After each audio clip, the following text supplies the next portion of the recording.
Bismillahirrahmanirrahim. Assalamualaikum warahmatullahi wabarakatuh. Alhamdulillah nahmaduhu wa nasta'inuhu wa nastaghfiruh wa na'udzu billahi min syururi anfusina wa min sayyiati a'malina. Man yahdihillahu fala mudhillalah wa man yudlilhu fala hadiyalah. Asyhadu an la ilaha illallah wahdahu la syarikalah wa asyhadu anna Muhammadan abduhu wa rasuluh. Rabbi shrah li sadri wa yassir li amri wahlul 'uqdatam min lisani yafqahu qawli, amma ba'd.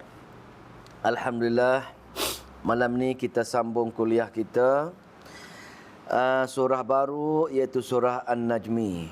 InsyaAllah, walaupun surah dia pendek 62 ayat, tetapi untuk tafsir, dalam kitab tafsir panjang sekali mereka bahaskan dalam surah An-Najmi, memandangkan pentingnya surah An-Najmi. Banyak perkara-perkara penting yang ahli-ahli tafsir bahaskan, menyebabkan perbahasan mereka agak panjang. Tuan-tuan, puan-puan yang dimuliakan Allah, tuan-tuan di rumah boleh ambil Quran, kitab Quran masing-masing. Boleh tengok, buka muka surat 526. Bila kita baca Al-Quran, tengok Al-Quran, tengok Quran kita, kita berdoa dengan Allah supaya Allah memberi kefahaman kepada kita. Allah memberi hidayah, memberi taufik untuk kita memahami ilmu Al-Quran. Jadi, tuan-tuan buka Al-Quran ataupun buka handphone, dalam handphone kita pun ada dia punya package Al-Quran, insya-Allah janji ada mengenai ayat-ayat Al-Quran, surah An-Najmi. Tuan-puan, surah yang ke-53, muka surat 526.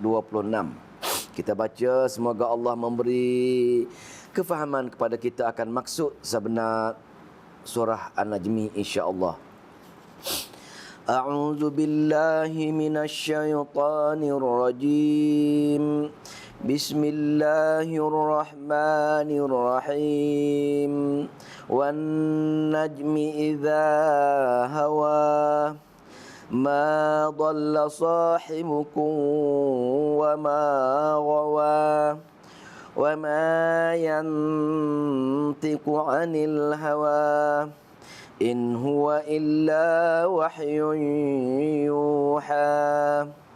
Allamahu syadidul quwa dzu mirratin fastawa wa huwa bil ufuqil a'la thumma dana fatadalla fakana qaba qausaini aw adna فأوحى إلى عبده ما أوحى. Alhamdulillah, itu berapa ayat? 10 ayat dalam bahagian pertama surah An-Najmi. Tuan-tuan, puan-puan yang dimuliakan Allah, surah An-Najmi, perkara yang paling penting ataupun tajuk utama yang dibahaskan dalam maksud keseluruhan surah An-Najmi ialah terletak pada ayat yang ke-26. Ayat yang ke-26 muka surat 526 dipanggil dakwa surah ataupun tajuk utama yang dibahaskan, iaitu mengenai surah An-Najmi, mengenai penafian syafaat qahriyah. Apa dia syafaat di hari akhirat? Syafaat ialah peringanan hukuman oleh Allah Subhanahu Wa Taala, sama ada hukuman diringankan ataupun dibuang kes dalam neraka. Itu maksud syafaat. Jadi sebenarnya ayat ini nak ceritakan bahawasanya syafaat qahriyah memang tak wujud, kecuali syafaat yang wujud ialah syafaat bil izni. Jadi dalam ayat yang ke-26 Allah ceritakan wa kam mim malikin fis samawat, dan berapa banyak daripada malaikat di langit, berapa juta malaikat daripada langit. Tapi apa kuasa malaikat? Allah kata, la tughni syafa'atuhum syai'a. Maka tidak berguna syafaat atau pertolongan mereka sedikit pun.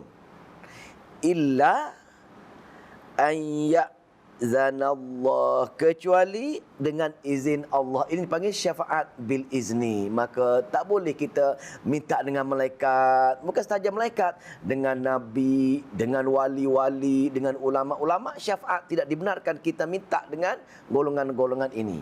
Syafaat hanya kena minta dengan Allah Subhanahu wa taala. Liman yasha'u wa yarda, dan bagi Allah, bagi siapa yang dia kenaki, yang dia redai sebenarnya. Sebab itu tuan-tuan puan-puan yang dimuliakan, betapa ramai masyarakat kita samar.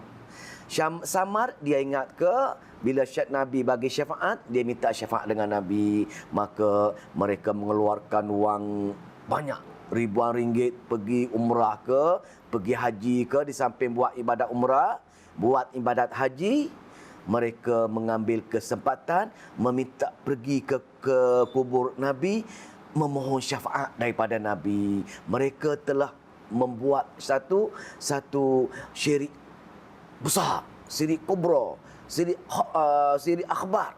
Jadi di sini buang duit beribu-ribu, tapi sana mereka telah mensyirikkan Allah Subhanahu wa taala. Ini tujuan surah An-Najmi yang kita nak baca, kita nak memahami pada malam ini. InsyaAllah ada huraian-huraian detail bagaimana, apa beza syafaat bil izni, apa dia syafaat qahriyah ataupun syafaat kasih sayang. Tidak wujud syafaat kesian belas, kasih sayang, oh Allah kesian dengan dia, Allah bagi syafaat dengan dia, tidak wujud. Syafaat ialah mesti bil izni, dengan izin Allah. Yakni syafaat hanya diberikan kepada, Allah kata, man syahida bil haqq, sesiapa yang bersaksikan, sesiapa yang mati dalam keadaan iman. Bila mereka mati dalam keadaan tauhid, dalam keadaan iman, dosa, mereka ada dosa banyak, tapi ada peluang Allah, tapi tidak wajib bagi Allah Subhanahu wa taala. Ada peluang Allah meringankan hukuman Allah. Ada peluang Allah buang kes. Ini syafaat, tapi man syahida bil haqq, dengan syarat mesti bersaksikan iman kepada Allah Subhanahu wa taala. Ini yang kita nak belajar dalam surah An-Najmi, tajuk yang paling besar.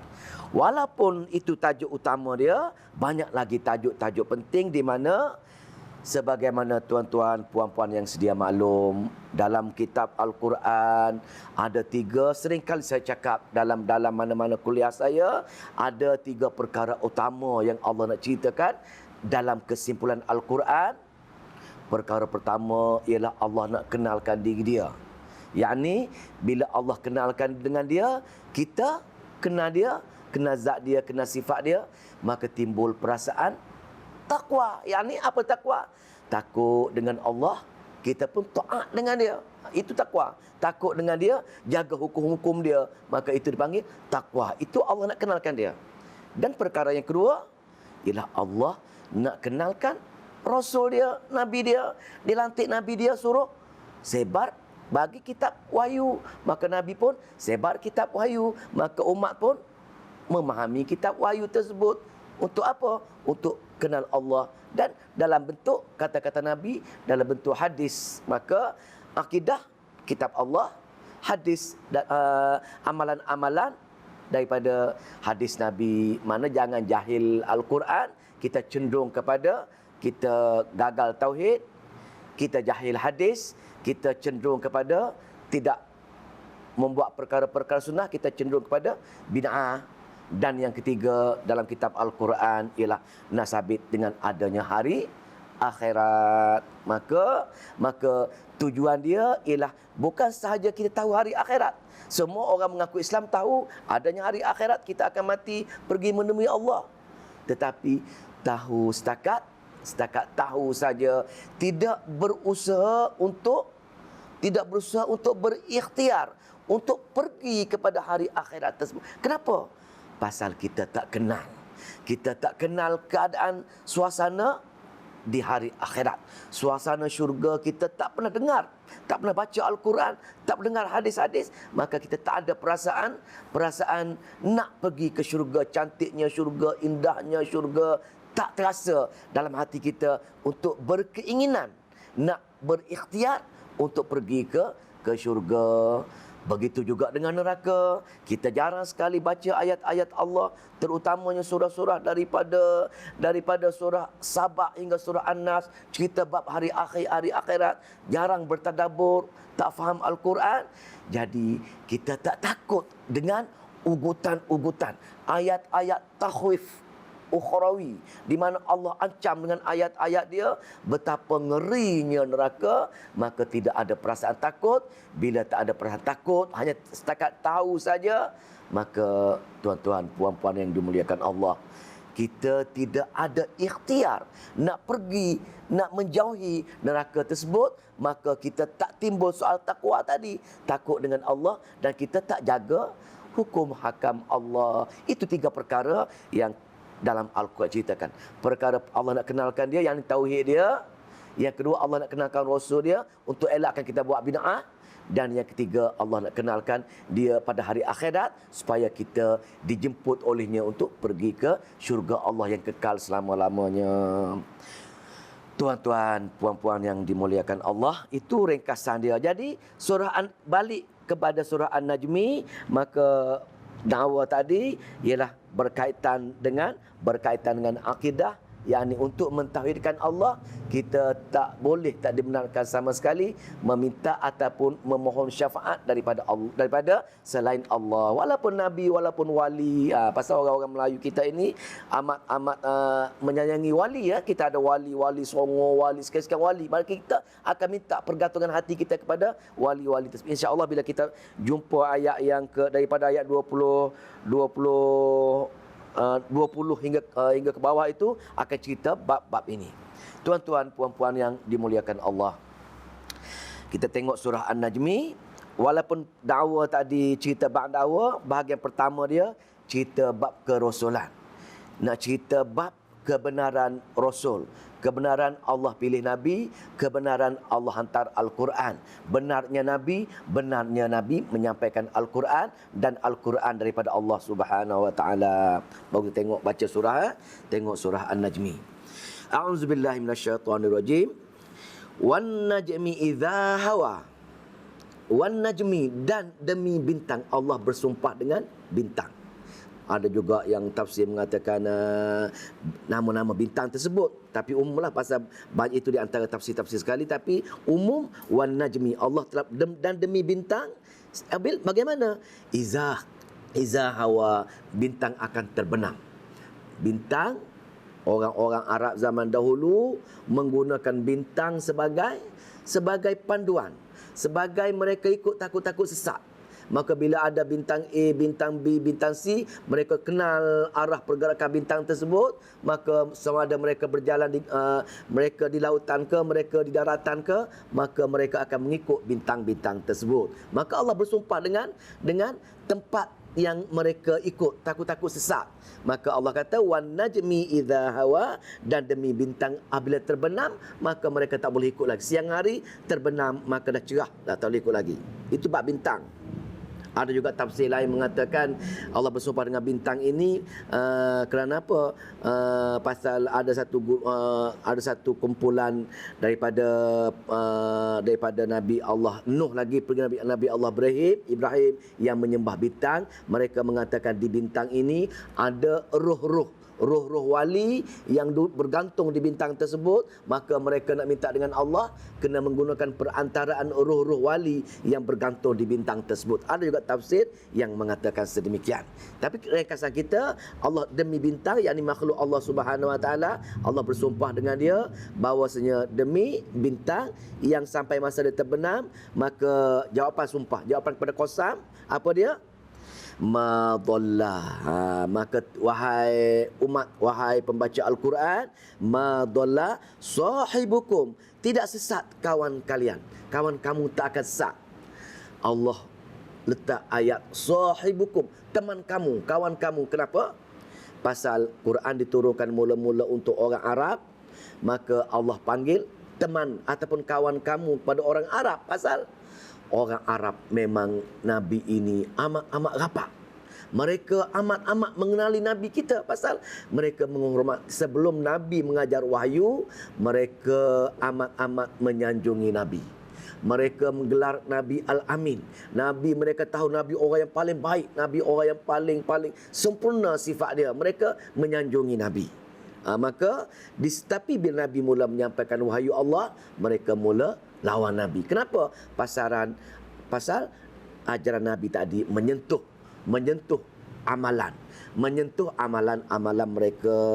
Maka Allah kata kepada mereka, ma dhalla sahibukum, tidak sesat kawan kamu. Ini Nabi kita, Nabi Muhammad sallallahu alaihi wasallam, wa ma ghawa, dan tidak keliru. Ayat ma dhalla dan ghawa ini sebenarnya kalau dia letak berasingan, maksud yang sama. Tak jumpa cari jalan, tak jumpa cari Tuhan, sesat. Golongan ad-dhalin, kan kita baca Fatihah, ghairil maghdubi alaihim waladhdallin, golongan sesat. Golongan sesat ini, ma dhalla sahibukum wa ma ghawa, maka tidak sesat teman kamu itu Muhammad mengajar ayat-ayat kami, dan dia wa ma ghawa, dan dia tidak melampaui batas, tak keliru. Maksud apa beza ghawa dengan sesat? Apa beza dia kalau tak bersama? Sama ialah dhalla, dia pasti jumpa cari jalan, jumpa Tuhan dia, pasal dia terima kitab dari Tuhan dia. Dan yang kedua, dia tidak lari daripada sesat tersebut. Dia tidak melampaui sesat tersebut. Kebanyakan kita tuan-tuan puan-puan yang dimuliakan Allah, banyak kita ini rawa. Dah timbul kesedaran nak mengaji Al-Quran, timbul kesedaran nak mengaji berbagai-bagai ilmu, tetapi kita rawa, kita melampaui batas. Pasal ilmu tak cukup, kita pergi belajar benda lain. Nabi buat lain, kita buat benda tak cukup. Apa-apa yang amalan-amalan Nabi, amalan-amalan sahabat, Nabi kata amalan Nabi sekian, mereka tambah dengan amalan-amal lain sekian. Itu dipanggil rawa. Rawa ini dah jumpa, dah cari, tapi mereka ubah, mereka tambah lagi dengan amalan-amalan lain. Jadi Allah kata, Allah berfirman, tak akan sesat dan tidak akan melampaui batas kawan kamu itu. Kenapa macam itu? Kenapa ini berkaitan dengan wa ma yantiqu, dan tidak. Kerana apa? Setiap kata-kata dia, setiap amalan-amalan dia, setiap tindak tanduk dia, wa ma yantiqu, kata-kata dia, anil hawa, bukan daripada nafsu dia, bukan daripada hawa nafsu dia. Setiap kata-kata Nabi, tuan-tuan puan-puan yang dimuliakan, adalah dalam bentuk kata-kata agama, yakni dibukukan dalam bentuk hadis. Mana setiap kata-kata dia, maka dianggap benda itu adalah berkaitan dengan perkara-perkara agama daripada Allah. Maka ia bukannya daripada hawa nafsu dia. Nabi bercakap bukan daripada hawa nafsu dia. Maka tuan-tuan puan-puan, atas sebab itulah kita jangan sekali-kali melangkaui apa-apa amalan Nabi. Nabi buat amalan dia, maka kita ikut, maka kita mesti buat sama dengan dia, ataupun jangan melebihi daripada amalan-amalan baru yang Nabi tak buat. Walaupun alasan kita apa salahnya benda baik, itu tidak menjadi suatu hujah, kerana amalan Nabi lah amalan-amalan yang paling sempurna sebenarnya dalam perkara-perkara agama lah. Kenapa in huwa tidak lain? Pasal apa? In huwa tu refer kepada pasal Nabi bertindak, Nabi bercakap atas huwa, atas dasar Al-Quran, kitab wahyu yang dia terima. Illa wahyun yuha, kecuali wahyu yang Allah wahyukan kepada dia. Setiap kata-kata Nabi, setiap arahan-arahan Nabi, setiap akidah ataupun amalan-amalan adalah daripada wahyu yang Allah sampaikan. Maka ini sebenarnya yang kita perlu fahami dalam kitab Al-Quran kita. Bila Nabi tafsir Al-Quran, dibuat oleh sahabat, dibuat oleh ahli tafsir, maka setiap tafsir itu ialah daripada kata-kata Allah Subhanahu Subhanahu wa ta'ala. Ini tentang kerasulan. Allah nak jelaskan perkara kedua, yang ini kerasulan dia. Nak mengesahkan siapa Nabi. Adakah Nabi ini benar ataupun Nabi tak benar. Allah nak ceritakan kepada semua manusia, semua umat kemudian ini, Nabi ini adalah pilihan Allah. Allah naikkan darjat dia dengan cara Allah bagi kitab Al-Quran dengan dia. Tuan-tuan, puan-puan yang dimuliakan, cara Allah nak naikkan darjat, cara Allah nak naikkan kehebatan seorang dengan memberi kemahiran, dengan memberi kefahaman, dengan memberi peluang untuk belajar, untuk memahami, untuk mengajar Al-Quran. Nabi dinaikkan kerana dia mengajar wahyu Allah. Orang yang membawa turun wahyu Allah kepada Nabi, malaikat Jibril, dinaikkan kepada ketua malaikat. Kita beramal lebih pada 1000 bulan kerana tarikh penurunan Al-Quran.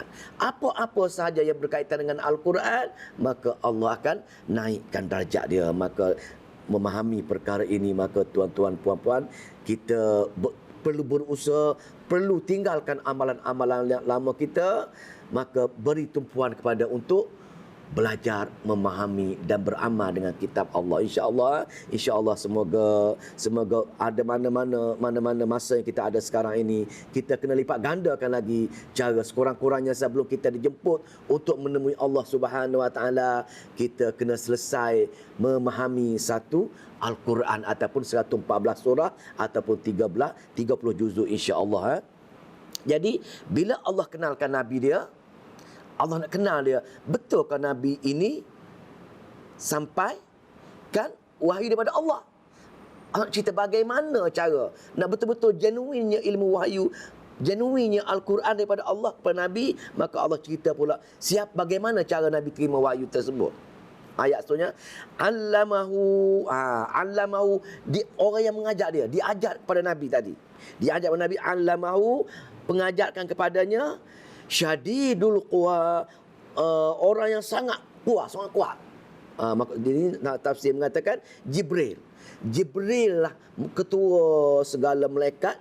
Nama dia malaikat Jibril. Kenapa lantik sebagai ketua malaikat?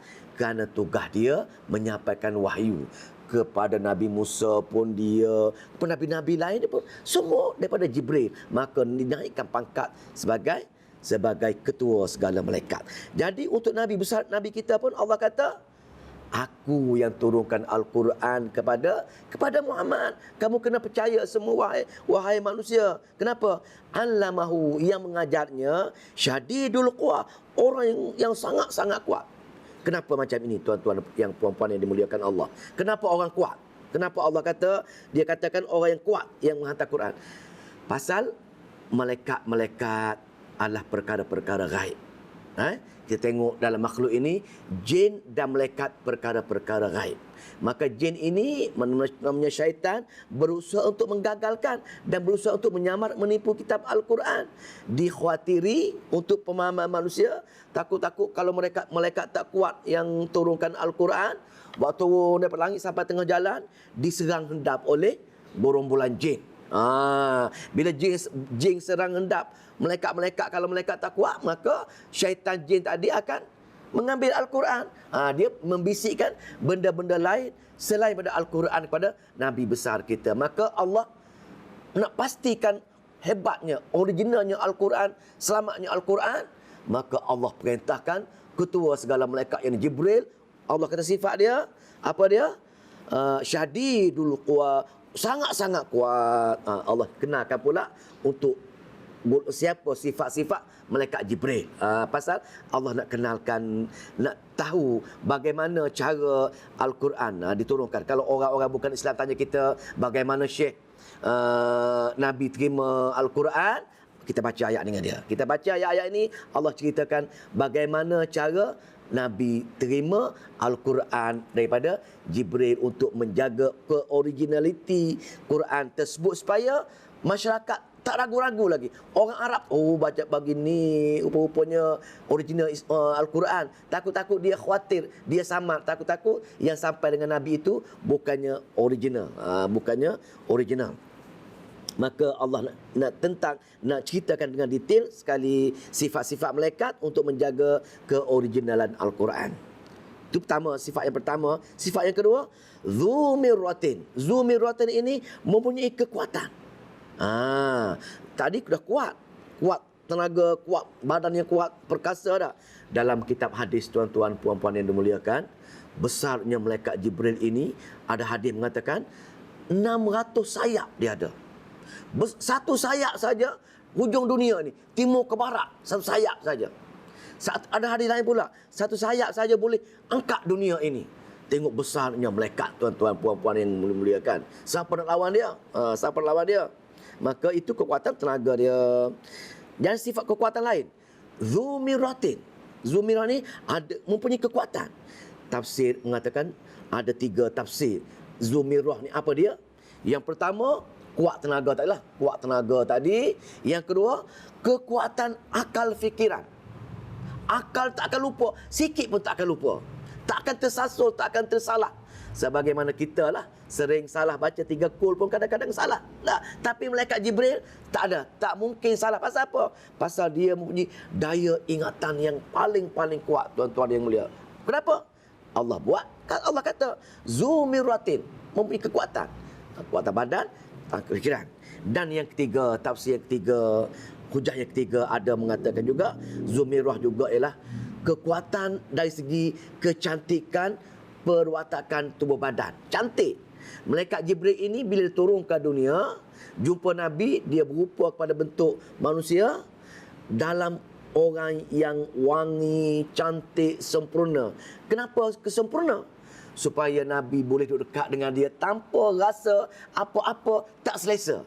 Sebab itu tuan-tuan puan-puan yang dimuliakan Allah, untuk kita dekat dengan orang, untuk kita pergi ke tempat ibadat, contohnya kita pergi masjid ke surau ke, kita hendaklah berwangi-wangi, kita bersih. Kena mandilah kalau tak mandi. Rambut kena sikat rapi, kena bersih sekurang-kurangnya. Sebab itu tak boleh makan benda-benda busuk. Takut apa? Takut tak selesa kawan kita. Ini pun macam tu. Malaikat Jibril, tafsir yang ketiga, Dzumirah ini ialah perwatakan cantik. Maka Nabi boleh mendengar dengan selesa. Maka kita dalam majlis ilmu pun, seorang pengajar tersebut kena berada dalam keadaan selesa, berada dalam keadaan yang berperwatakan bagus. Ada wangi, kalau tak terbiar, tidak menyebabkan orang lain tak selesa mendengar majlis ilmu dia. Dia orang selesa dalam erti kata apa yang dia ajar, apa yang dia bagi tahu masuk dalam hati kita. Bukan sengaja selesa dari segi pengajar tersebut nak buat kelakar. Bila pengajar buat kelakar, Jumaat ketawa terbahak-bahak, tak tahu apa yang dia ajar. Tapi orang kata selesa. Dia kata apa, janji tak mengantuk. Tapi yang dia ajar itu adakah melekat, adakah selesa dalam hati kita sebagai mengambil ilmu daripadanya. Maka dalam ayat ini, sempurnanya malaikat, maka Nabi selesa mendapat ilmu yang diajar oleh malaikat tersebut mengenai Al-Quran. Itu maksud 3, kekuatan tubuh badan, kekuatan akal fikiran, dan juga kekuatan body, sempurnanya fizikal dia, boleh duduk rapat dengan Nabi dengar dengan teliti, maka semua sekali akan menjadi rohani yang rapat. Fastawa, dan dia berdiri. Kenapa berdiri? Malaikat berdiri. Ini nak cerita di sininya, Nabi confirm betul-betul malaikat ini Nabi dah kenal dia, iaitu bukannya orang lain yang datang jumpa, bukannya jin tadi yang menyamar sebagai malaikat. Jumpa Nabi mengatakan dia malaikat bawa Al-Quran. Pastikan Nabi kata fastawa, dia berdiri. Berdiri macam mana? Nabi tengok malaikat, Nabi nampak original malaikat tersebut dengan rupa asli dia berdiri. Berdiri macam mana? Bila mana berdiri? Wa huwa bil ufuqil a'la. Dan dia, malaikat Jibril tadi, berdiri bila Nabi mula-mula nampak dia bil ufuqi, berada di ufuk. Ufuk ialah di kaki langit. Bila tengok mula-mula matahari naik, itu ufuk. Ufuk ialah mula-mula matahari kita di padang pasir, dia tak ada bukit, dia nampak ujung langit. Bila dia nampak, maka ujung langit wahwa bil ufuqi al-a'la, tinggi sikit. Maka kepala dia nampak, kaki nampak, kepala nampak, pasal tinggi daripada ufuk. Nampak negeri yang tak ada bukit, nampak semua sekali. Ketika itu malaikat berdiri Nabi nampak jelas rupa asli malaikat Jibril. Rupa asal dia, rupa yang kaki di bumi, kepala dia di langit. Besarnya malaikat Jibril. Besarnya, kuatnya dia. Maka Nabi nampak dengan jelas rupa dia kat situ. Maka betul-betul lah dia malaikat Jibril. Nabi takut dalam ayat lain, kita jumpa ayat lain, Nabi takut dengan mula-mula. Summa, kemudian daripada sebesar makhluk tersebut yang Nabi nampak di ufuk tersebut, berdiri tegak tersebut, maka summa dana fatadalla, dia makin mendekati Nabi. Dia makin dekat dengan Nabi. Yakni dia berubah menjadi manusia besar sebesar makhluk malaikat. Bentuk asal dia bertukar sikit-sikit menjadi manusia, sehinggalah dia rapat dengan Nabi. Confirm, dia mengesahkan inilah Jibril yang Allah utuskan kepada Nabi, bukannya jin, bukannya syaitan. Ada juga di kalangan yang mengaku Nabi di akhir zaman ini. Dah banyak sekali di Selangor ke, di wilayah ke, di Kelantan ke, dia mengaku dia Nabi. Pasal apa? Pasal dia pergi berkhulwat di gua. Satu malam dia beramal, entah amalan apa, keluar satu makhluk. Dia kata, akulah Jibril. Dia katanya tu, akulah Jibril. Amalan kamu sudah cukup dah. Maka aku bagi ilmu kepada kamu. Kamu ajar sekian-sekian ilmu ini. Maka dia pun keluar daripada gua tersebut. Dia cerita, aku dah jumpa Jibril malam tadi. Aku dapat dah ilmu. Dia mula menyebarkan ilmu. Banyak. Pasal apa? Dia tak kenal Jibril. Pasal tak tahu. Itulah bisikan syaitan yang telah menipu manusia supaya sesat. Pasal jahil Al-Quran, jahil hadis. Jahil ini, maka mereka golongan wawa. Mereka yang golongan yang melampaui. Dah jumpa jalan tapi melampaui lagi. Itulah cerita dia. Maka nak ceritanya, siapa Jibril? Allah ceritakan sebiji-sebiji bagaimana cara Jibril yang datang menemui Nabi dekat, duduk belaga lutut dengan Nabi dalam bentuk secantik-cantik manusia. Cantik, wangi, cantik. Nabi cukup selesa dengan dia. Menjadi sahabat baik Nabi, ya. Fakana, maka dia dekat macam mana? Fakana qaba qausaini, maka jarak dia 2 busur anak panah. Kenapa Allah sebut busur anak panah ini? Pelik punya tak? Kenapa letakkan umpama dekat sangat ni diumpamakan 2 busur anak panah? Pasal tuan-tuan puan-puan dimuliakan, tafsir mengatakan orang Arab jahiliah ini sinonim dengan rapatnya hubungan dengan anak panah. Mereka sinonim dengan perangai mereka untuk mereka merapatkan 2 golongan. Kita kena ingat, masyarakat jahiliah zaman dahulu, mereka banyak kabilah-kabilah. Mereka ada banyak gangster A, gangster B, gangster C. Banyak kumpulan. Maka cara mana mereka nak berbaik di antara kabilah A dengan kabilah B? Bagaimana cara mereka nak satukan hati mereka? Maka adat mereka, adat jahiliah, mereka duduk di antara kabilah A dengan kabilah B, rapat-rapat. Mereka mula buat satu upacara memanah. Letak 2 orang, 2 mewakili kumpulan A, kumpulan B. Maka kumpulan A akan ambil anak panah dia, ambil busur atau busar anak dengan B, dia panah. Orang B tadi pun ambil anak panah dia, pinjam busar B, panah.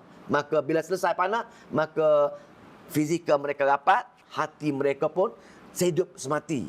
Perjanjian sehidup mati di antara 2 kabilah Arab zaman jahiliah dahulu menggunakan anak panah. Jadi bila Allah kata nak tunjuk rapatnya hubungan di antara Nabi dengan malaikat, umpama seperti 2 busur anak panah. Pasal orang Arab ni dengan anak panah ni mereka faham.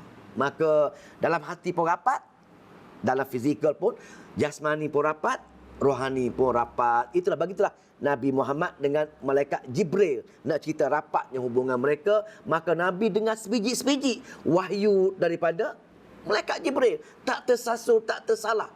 Maka ini untuk mengelakkan kesamaran masyarakat Arab zaman dulu mengatakan Nabi mengajar ayat-ayat daripada entah ilmu mana Nabi mengajar ambil perkara-perkara ini. Allah cerita sebiji-sebiji. Bila rapat sangat, dekat sangat, sehati sejiwa, maka mulalah malaikat Jibril mengajar kepada Nabi ilmu Al-Quran, dan sikit pun tidak salah, sikit pun benar, dan sebenarnya benar seperti mana yang diturunkan oleh Allah Subhanahu Wa Taala.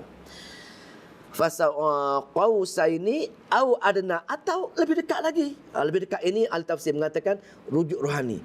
Fizikal pun dekat, rohani pun dekat. Macam inilah, macam kalau kita nak faham suasana sekarang ini, gangster di Kuala Lumpur ini.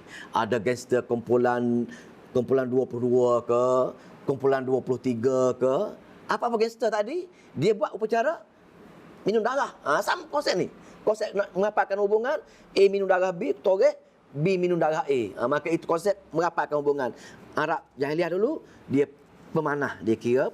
Maka Allah ceritakan rapatnya jasmani, rapatnya rohani di antara Jibril dengan Nabi besar kita Nabi Muhammad sallallahu alaihi wasallam. Bila rapat semacam itu jasmani dan rohani, maka Allah ceritakan inilah originalnya Al-Quran. Maka Allah ceritakan fa'auha, maka dia pun mewahyukan, maka mulalah Jibril pun sampaikan apa yang Allah sampaikan dengan dia, dengan sifat-sifat dia yang apa tadi, zumirrah tadi, sifat dia kekuatan akal yang tak lupa tadi. Maka malaikat Jibril pun fa'auha, maka dia pun mewahyulah ila abdihi, kepada hambanya Muhammad, ma auha, apa yang dia wahyukan. Maka Jibril pun baca apa yang Allah sampaikan dengan dia, tanpa sikit pun lari daripada yang Allah utuskan dengan dia, pasal dia ada sifat zumirrah tadi. Maka terjawablah, selesailah, confirm. Maka Al-Quran yang kita tengok ini, sebab tu keberkatan yang amat besar, kehebatan yang amat tinggi, kerana Allah betul-betul jaga keoriginalan dia. Maka sayang, benda yang begitu penting, benda yang begitu Allah jaga original dia, benda satu kitab yang Allah betul-betul akan tanya kita bila kita pergi mati menemui dia. Penting sangat benda ni. Sayang sekali kalau kita tidak menunaikan hak Al-Quran kepada kita. Kita mesti menunaikan hak kita kepada Al-Quran tersebut. Yang ni, di samping kita baca, kita kena faham. Lepas kita faham, kita kena beramal dengan dia. Lepas kita beramal dengan dia, kita kena pakat sebarkan kepada kawan-kawan kita apa sebenarnya maksud arahan, maksud ancaman, maksud suruhan dalam kerja kitab-kitab Allah. InsyaAllah kita kena berusaha, lipat gandakan usaha untuk cuba khatam, cuba habiskan apa kata-kata Allah dalam 114 surah. Apa kata-kata Allah, semua kata-kata Allah dalam 30 juzuk Al-Quran. Tanpa satu pun kita tidak dengar kata-kata Allah. InsyaAllah bila kita alim Al-Quran, kita akan selesai masalah. InsyaAllah selesai masalah tauhid, selesai masalah akidah kita, insyaAllah. Pasal apa? Pasal mengikut tafsir 2/3 daripada Al-Quran cerita bab tauhid. Maka untuk kuatkan tauhid kita tak ada pilihan, kena memahami kitab Allah, insyaAllah. Maka bila jadi macam itu, maka Nabi pun mula terimalah sebagai hamba, kepada hamba dia ilmu wahyu. Maka bagi Nabi pula, dia takut ada pandangan mengatakan itu bukan Jibril, itu orang lain yang menyamar sebagai Jibril. Takut ada orang Arab tuduh macam itu. Orang Arab degil, dia sombong, dia agak nak bantai Nabi saja pasal dia tak suka dengan arahan Al-Quran tersebut. Maka dia buat berbagai-bagai pendustaan. Maka Allah cerita bagi pihak Nabi pula, Rasul dia ini nak ceritakan kehebatan Rasul dia pula. Maka zabal fu'a, tidak mendustakan hati. Nabi Muhammad ini, hati dia sikit pun tak rasa mendusta mara'a, apa yang dia lihat. Nabi sikit pun tak keliru. Nabi sikit pun tak ragu-ragu betul ke tak betul ini malaikat Jibril? Entah-entah dia jin, entah-entah dia syaitan, entah-entah dia tipu saja. Nabi sikit pun tak ada perasaan macam itu. Nabi betul-betul yakin inilah malaikat Jibril. Kenapa? Ini Allah cerita ni. Allah sampai ke tahap tu. Allah nak cerita sampai hati Nabi yang sikit pun tidak keliru, tidak mendustakan itu betul-betul malaikat Jibril. Maka Allah ceritakan maka zabal fu'a duma ra'a. Maka hati dia sikit pun tidak ada rasa terkedu, sikit pun rasa was-was. Betul kata betul apa yang dilihatnya ini betul-betul malaikat Jibril. Nabi yakin sangat. Nabi yakin sangat. Maka Allah tanya, wahai orang Arab, Nabi pun begitu yakin yang dia lihat itu Jibril. Dahulu kamu tengok Nabi ini, kamu gelar dia Al-Amin. Tak pernah berbohong, tak pernah penipu, tak tunai janji. Nabi ini seorang yang kamu anggap Al-Amin sempurna. Dan bila Nabi yakin, ada kamu mau kata dia tak betul lagi? Allah nak tanya. Allah nak tanya orang Arab. Nak tanya orang Arab ini, Nabi dahulu yang kamu sanjung, yang kamu puja, yang kamu gelar dia Al-Amin, dia begitu yakin yang dia lihat itu malaikat Jibril. Kenapa kamu tak yakin dengan dia?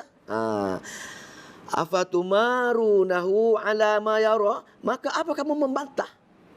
Allah tanya. Kamu membantah. Pasal mereka bantah bukan kerana memerintah pada Nabi. Mereka bantah ayat-ayat yang Nabi sampaikan tersebut, itu mereka bantah. Maka Allah tanya balik untuk orang-orang Arab. Untuk orang-orang Quraisy ketika itu yang masih belum beriman, afatumarunahu ala ma yara? Maka tengok Nabi orang yang begitu baik yang kamu gelar, yang ada sifat-sifat kebaikan yang sedemikian, maka kenapa kamu bantah atas apa yang Nabi lihat dan Nabi tahu kamu? Kenapa kamu rasa was-was lagi? Allah tanya macam itu. Tanya macam itu, maka Allah pun ceritalah apa Nabi lihat Jibril ini bukan sekali ni sahaja. Nak ceritanya kepada kita tuan-tuan puan-puan, bila kita nak ilmu yang kita nak sampai, apa-apa yang kita nak sampai ini, kalau boleh kita betul-betul yakin benda itu betul. Sebarang berita yang kita nak sampaikan ialah sepatutnya berita yang benar. Berita yang benar kita dengar sendiri ataupun kita lihat sendiri. Dalam pepatah pun ada kata, tak ada berita yang paling baik daripada berita yang kita tengok dan berita yang kita dengar sendiri. Itu bab berita. Dalam ayat-ayat Al-Quran lain pun tak boleh kita mendengar berita yang tak tahu asal usul. Kita jangan percaya berita tersebut. Maka di sini Allah nak tunjuk dengan kita bahawasanya Nabi tengok malaikat Jibril sekali. Adakah sekali itu? Bukan sekali itu. Nabi lihat Jibril dah 2 kali. Dalam hadis, Nabi lihat Jibril original rupa Jibril 2 kali. Yang pertama ketika di kampung Jibril atas langit sana, di langit ke-7 sana, dan yang kedua di atas bumi ini. Atas bumi pun dia jumpa juga sekali. Yang mula-mula tengok di ufuk tadi, itu Jibril. Maka bila dia tengok dua-dua keadaan, maka confirm itulah malaikat yang Nabi kenal. Itulah malaikat Jibril yang patut dia kata di sini, tak ada sikit pun Nabi tak ragu pasal Nabi dah tengok malaikat Jibril ini 2 kali. Jadi Allah ceritakan bahawasanya Nabi kenal malaikat Jibril dah lebih daripada sekali. Kalau tengok sekali mungkin berubah dah. Kalau tengok saya dalam majlis malam ni, tengok saya dengan pakai spek, dengan pakai kopiah, pakai jubah, mungkin handsome sikit. Nah, tapi kalau tengok saya kat rumah sebagai contoh, saya pakai baju pagoda ke, pakai kain sarung ke, mungkin orang tak kenal saya. Pasal berubah. Di rumah saya macam lain, di majlis-majlis ilmu macam lain. Jadi nak kenal saya, kena datang rumah saya, tengok bagaimana saya di rumah. Pakai baju ke, tak pakai baju ke, dah, atau pakai baju pagoda tu ke, ataupun bagai-bagai. Tengok macam ni rupanya. Di majlis barulah confirm ini rupa pengajar ini. Begitu juga dengan Nabi kenal Jibril 2 kali Allah cerita. Maka di sini bagaimana cara dia? Bagaimana cara dia Allah tunjuk. Walaqad ra'ahu nazlatan ukhra, dan sungguh dia telah melihatnya pada waktu yang lain. Tengok ni Allah ceritanya. Allah nak tunjuknya. Boleh sekali tu pun, tapi Allah nak cerita begitu detail sekali bahawasanya Nabi ini jumpa betul-betul malaikat Jibril. Pasal 2 kali jumpa. Di kampung Jibril sekali, atas langit sana. Di bumi pun sekali tengok benda tu. Maka, jadi bagaimana kaedah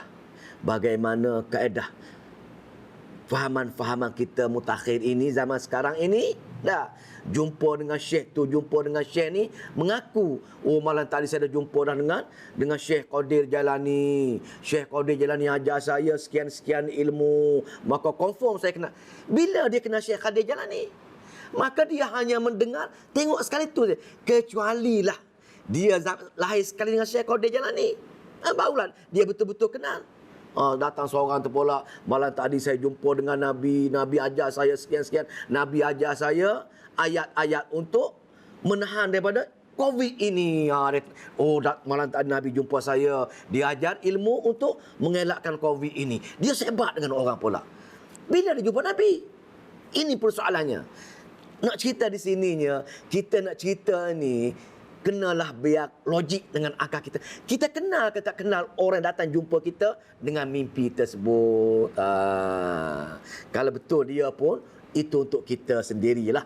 Datang Nabi jumpa kita, untuk kita tak payahlah duduk cerita ke orang lain lagi. Sebab agama ini telah sempurna. Nabi tak akan ajar agama baru untuk orang baru. Janganlah duduk dengar cerita-cerita yang ilmu-ilmu yang mengarut. Jumpa wali tu, jumpa wali ni, ajar ilmu tu, ajar ilmu ni, ajar selawat tu, ajar selawat ini. Maka kita pun ajar dengan kumpulan-kumpulan kita. Jangan cerita ke orang, ini Nabi ajar ke aku saja. Ini jangan cerita ke orang, ini wali ni, cerita ke aku saja. Dahulu ada wali-wali, ada Nabi Khidir, Nabi Ilyas. Wali Songo datang jumpa lagi, malam tadi datang jumpa berbagai-bagai bentuk. Ni kita akan jumpa ni. Kita akan jumpa bab Wali Songo, bukan Wali Songo lah, wali-wali yang tapi sama dengan kisah ni. Wali-wali bentuk yang akan jumpa dengan Al-Lata, Al-Uzza ni. Masa dakwah surah kita ialah menafikan syafaat qaryah, menafikan seru kepada selain daripada Allah. Kita akan jumpa ayat kejap lagi. Kalau tak sempat, insya-Allah kita sambung hari Khamis minggu depan, kita jumpa balik untuk sambung dakwah surah yang penting. Ini mukadimah baru. Ini mukadimah nak ceritanya bab Rasul benar, Quran benar, dan original Al-Quran benar daripada malaikat Jibril yang dihantar dengan begitu tersusun, dengan begitu detail yang hanya diceritakan dalam surah An-Najmi saja. Detail Allah ceritakan bab originalnya Al-Quran, bab Rasul dia, bab kehebatan Al-Quran dia, bab originalnya Al-Quran dia. Maka Allah cerita bila Nabi jumpa malaikat ni, kali lain tersebut, maka di ayat lain dipanggil ayat Mi'raj tersebut. Ni diulang ayat ni. Inda sidratil muntaha, ketika di sidratil muntaha. Di apa dia sidratil muntaha? Sidrah ini di satu kawasan atas pada langit yang ke-6, atas langit 7 tersebut. Tak boleh. Ini tempat malaikat tak boleh melampaui. Ketika Nabi diangkatkan ke langit untuk menemui Allah Subhanahu Wa Taala, maka sampai tempat dipanggil Sidratil Muntaha. Maka malaikat ini kampung malaikat. Malaikat tak boleh melepasi kawasan ini. Kalau malaikat Jibril pun pergi melepasi tempat Sidratil Muntaha, dia akan terbakar. Tak boleh. Ini had yang paling tinggi untuk yang menemui Allah Subhanahu Wa Taala ketika ini. Ketika di sisi Inda Sidratil Muntaha, ketika di Sidratil Muntaha, dia dah jumpa dah Jibril di kampung dia. Maka dia orang duduk kat sini, rupa-rupanya kampung dia. Maka dia tengok di kampung dia sendiri, oh ni rupa Jibril. Sama sebiji muka dengan yang ditimbul di ufuk tadi. Nampak tak sekarang ni? Sekarang ni Allah nak ceritakan, dia jumpa original Jibril tadi 2 kali. Dia tengok dah sekali kampung dia sekian-sekian rupa. Maka di ufuk yang dia tengok masa nak buat turun Quran dengan dia pun sama sebiji muka dengan yang dia jumpa di Sidratil Muntaha dahulu. Maka Allah cerita, wahai orang Arab, kau dengarlah betul-betul bahawasanya Nabi bukan cerita hari ni saja, Nabi bukan mimpi saja. Dia dah tengok 2 kali jumpa. Yang pertama tengok di ufuk barat tersebut, ufuk timur tersebut. Yang kedua dijumpa di Isra' Mi'raj di Sidratul Muntaha. Maka Allah pun ceritalah suasana gaib di Sidratul Muntaha. Bagaimana? Di mana dia Sidratul Muntaha? Ini perkara-perkara gaib yang kita cuma sekadar tahu sebagaimana yang Al-Quran cerita saja. Tak lebih pada itu. Kita jangan reka lah ada sekian-sekian tempat, sekian-sekian tanah lembut. Tak ada. Memang kalau tak ada hadis, tak ada Al-Quran, itu hanya rekaan manusia. Pasal benda gaib tak ada orang tahu. Benda gaib tak ada orang tahu. Sebenar semua pun tak sampai ke sana, kecuali Nabi dalam hadis-hadis dia dah sampai kawasan ini. Mana dia? Sidratul Muntaha. Indaha jannatul ma'wa, di sisinya syurga tempat tinggal, berhampiran dengan syurga, berhampiran dengan al-ma'wa. Rupa-rupanya syurga atas. Syurga ni ada di atas langit ketujuh. Pasal berhampir dengan Sidratul Muntaha. Ini yang kita nak ni. Ini tempat yang kita nak pergi. Semoga Allah pilih kita duduk dalam syurga Al-Ma'wa ini. Nah, ni Maka Nabi pun sampai di situ dengan malaikat Jibril. Di kampung Jibril tersebut, dia tengok Jibril tersebut. Tengok di kampung dia, sebiji muka macam ni. Kenapa ayat macam ini? Nak pastikan dia bukan tersalah orang Nabi terima Quran tersebut. Nabi terima wahyu sama, orang yang bawa wahyu sama dengan dia tengok di kampung dia, orang yang sama, bukan orang yang lain. Macam tu. Maka nak ceritanya betapa dia jaga teliti sekali kitab Al-Quran, kehebatan ilmu wahyu yang amat dituntut untuk kita belajar. Tapi kita saja tuan-tuan puan-puan anggap tak penting. Simpan Al-Quran. Timbul bulan puasa, maka kita pun tadarus. Habis bulan puasa, habis 3 kali tadarus, kita simpan balik. Baca sebagaimana baca burung tiung bercakap. Itu baca.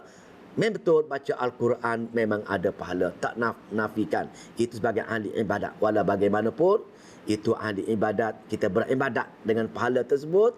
Syaitan amat menyukainya. Pasal syaitan nanti akan boleh menggelecek kita. Bila kita tak ada ilmu Al-Quran, tak faham Al-Quran, kita tak faham ilmu hadis, maka syaitan amat seronok. Syaitan akan menggalakkan. Syaitan tak akan kacau orang yang beramal. Orang yang beramal dengan dia jahil, dia beramal, syaitan tak kacau dia. Pasal apa? Pasal dia tahu amat senang dia gelecek. Sebagaimana Maradona gelecek main bola macam itulah, dia laju dia gelecek. Pasal saat nak mati, ketika itu syaitan akan menjatuh dia ke ruangan yang syirik kepada Allah Subhanahu Wa Taala. Bila syirik kepada Allah Subhanahu Wa Taala, maka kita tak mampu dapat syafaat yang akan disampaikan oleh surah nanti. Maka kita akan fail.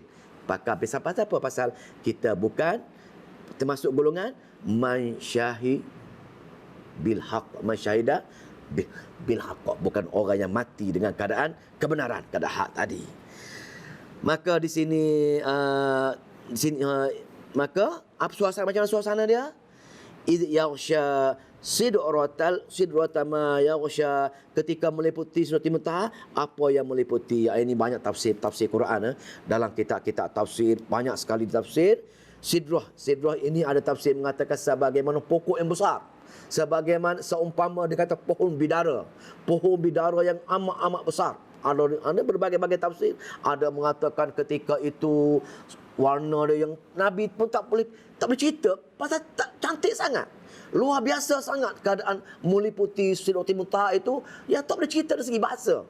Tak tahu. Sebab tu syurga tak mampu kita fikir kecantikan dia, kehebatan dengan akal kita. Tak mampu nak fikir. Pasal apa? Itu hak Allah Subhanahu Wa Taala. Maka idh yaghsha sidrata ma yaghsha, maka ketika itu meliputi Sidratul Muntaha, apa yang meliputi. Dengan ada juga tafsir mengatakan semua daripada emas. Tapak tanah dia dia pijak pokok semua ada emas. Ada juga mengatakan meliputi ini malaikat-malaikat memenuhi ruangan Sidratul Muntaha, sebagaimana burung gagak semua dah tu dipenuhi dengan malaikat-malaikat. Berbagai-bagai tafsir suasana yang meliputi. Kita terimalah apa-apa cerita pun setakat tu saja yang kita ketahui setakat tafsir ahli-ahli tafsir muktabar. Maka dalam suasana yang luar biasa, dalam suasana yang kecantikan yang amat sangat, dalam keadaan suasana yang kampung malaikat ini dengan suasana cantik tersebut, dekat dengan syurga tersebut, maka tengok ni. Maka mazaghal basaru, tidak berpaling. Tengok ni.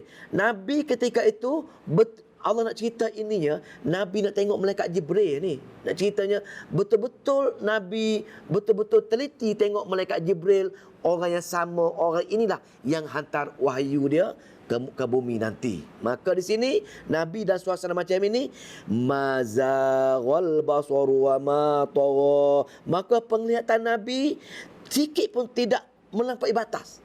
Sikit pun Nabi tak berpaling ke tempat lain. Sikit pun Nabi tidak koyal ketika itu. Nabi betul-betul tengok rupa paras Jibril. Kepala Jibril macam itu, sayap Jibril macam, semua Jibril nampak ketika itu. Sikit pun tidak berpaling. Mazaghal basaru wa ma tagha. Tidak berpaling penglihatan Nabi dan tidak dia melampaui batas dia lihat. Tak ada lihat benda lain. Betul-betul dia lihat malaikat Jibril, apa yang dilihat ke bumi ini, maka bukan orang yang lain yang menyampaikan wahyu dia, wahyu kepada Nabi ketika itu. Maka bila tengok betul-betul dia kenal Jibril. Ini untuk orang Arab, betul-betul Nabi terima betul malaikat Jibril itu bukannya rampasan kuasa daripada jin untuk ambil Quran ni tipu, bukan betul-betul malaikat Jibril. Maka ketika itu laqad ra'a min ayati rabbihil kubra, maka sungguh dalam suasana di situ, maka ra'a Nabi telah melihat min ayati dari tanda-tanda Rabbihi Tuhannya Al-Kubra yang paling besar. Tengok Jibril pun hebat dah, kuat dah, tapi rupa-rupanya di sini kebesaran Allah lagi-lagi hebat. Nabi pun tak terkata, tak boleh cerita bagaimana kebesaran Allah tunjukkan di Sidratul Muntaha ketika itu. Semoga Allah pilih kita menjadi ahli syurga, insya-Allah. Kita akan kenal tempat ini.